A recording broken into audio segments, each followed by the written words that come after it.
saya Nur Wahida. Kami dari kelompok 5 ingin menjelaskan praktikum tentang skrenasi adis hewan dan plasmolisis tumbuhan.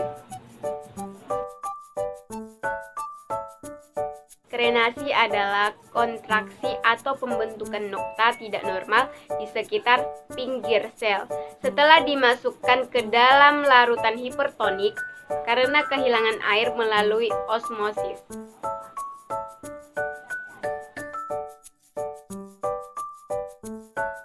Alat dan bahan untuk praktik skrenasi hewan: sediakan toples 2 buah, sendok makan 1 buah, stopwatch, dan kalian juga bisa menggunakan handphone kalian. Bahannya ikan laut 2 ekor, air laut, dan deterjen. Cara kerjanya, masukkan 1 sendok makan deterjen ke dalam toples yang berisi air laut sebanyak 500 ml. Beri label A, jangan diaduk.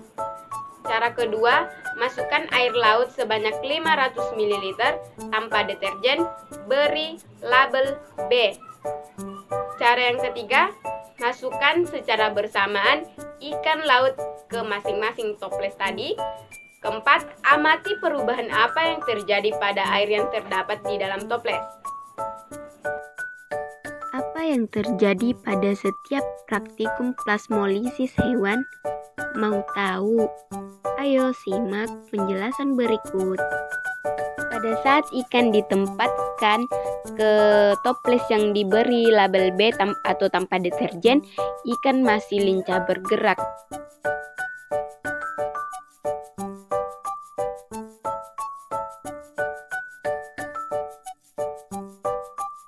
Tetapi pada saat ikan ditempatkan ke air laut yang berisi deterjen, ikan tersebut sulit bernafas, warna tubuh ikannya berubah. Dalam waktu beberapa detik, ikan menjadi mati, diakibatkan zat atau deterjen yang dicampurkan ke air laut tersebut menjadi kental. Maka zat yang berkonsentrasi rendah akan masuk ke dalam sel sehingga menggelembung dan lama-kelamaan pecah karena tidak memiliki dinding sel.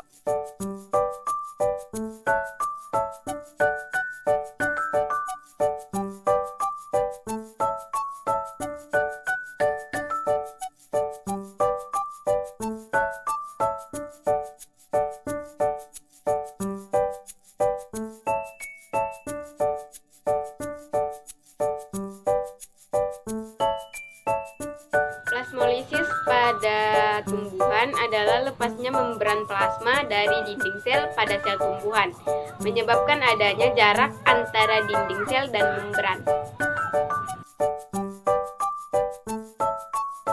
Alat dan bahannya, siapkan gelas aqua plastik 1 buah, kedua sendok makan 1 buah, silet 1 buah, pipet tetes, objek gelas, mikroskop, dan alat tulis. Bahannya, garam 1 sendok, tisu, dan bawang merah 1 buah. Cara kerjanya, buatlah larutan garam dengan menggunakan air sebanyak 100 ml dengan mencampurkan 1 sendok makan garam. Aduk hingga garam larut. Kedua, iris sangat tipis sekali bawang merahnya. Amati jaringan bawang merah di bawah mikroskop. Ambillah larutan garam dengan menggunakan pipet tetes. Teteskan 1 tetes larutan garam pada irisan bawang merah. Biarkan selama 5 menit. Rapikan objek gelas dari sisa larutan garam dengan menggunakan tisu. Amati di bawah mikroskop. Gambar bawang yang diamati di mikroskop yang belum diteteskan air garam, jaringan-jaringannya masih menempel. Gambar yang kedua, setelah diteteskan air garam dan ditunggu selama 5 menit dan diamati di mikroskop, jaringan-jaringan bawang memencar dan mengecil.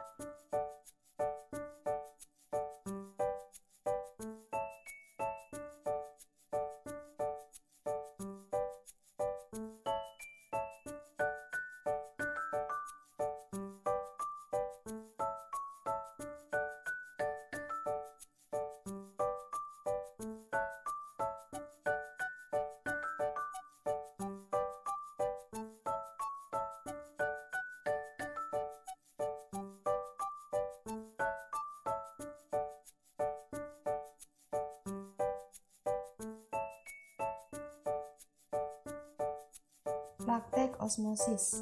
Osmosis adalah proses bergeraknya molekul pelarut dari larutan dengan konsentrasi rendah ke larutan dengan konsentrasi yang lebih tinggi melalui selaput semi permeabel. Alatnya ada korek api, mistar, dan silet. Bahannya ada aqua gelas berisi air, telur ayam, air biasa, lilin, dan sedotan.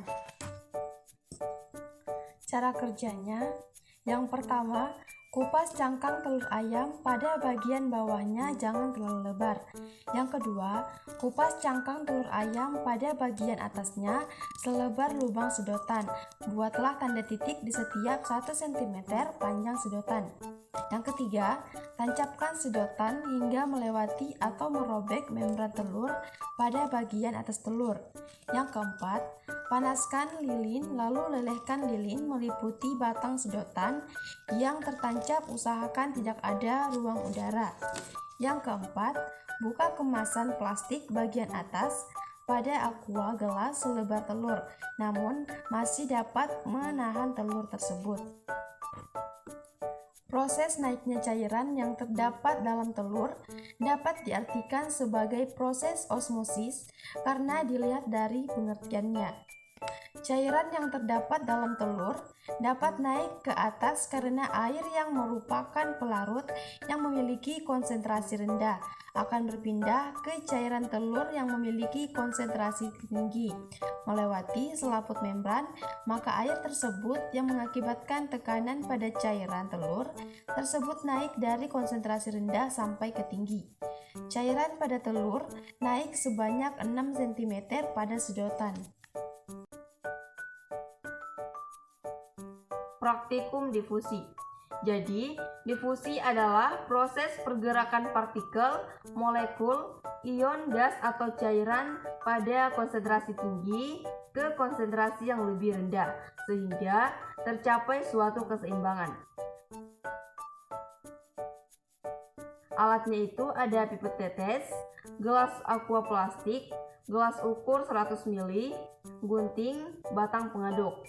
Dan bahannya ada perbosen, air, label, dan lem. Adapun cara kerjanya, jadi yang pertama, masukkan air sebanyak 20 ml ke dalam masing-masing gelas aqua yang sudah diberi label A dan label B.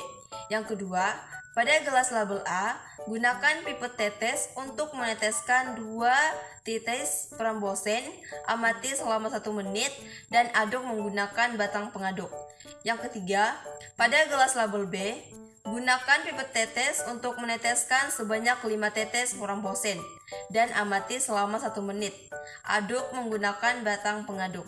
Terus, amati apa yang terjadi pada gelas tersebut. Sebelum zat terlarutnya dicampurkan ke dalam air biasa, warna airnya itu masih bening. Setelah dicampurkan zat terlarutnya, warna dalam gelas tersebut bisa jadi berubah menjadi warna pink. Jadi pada gelas A itu merupakan larutan hipotonik, karena gelas A itu memiliki larutan lebih banyak dibanding zat terlarut.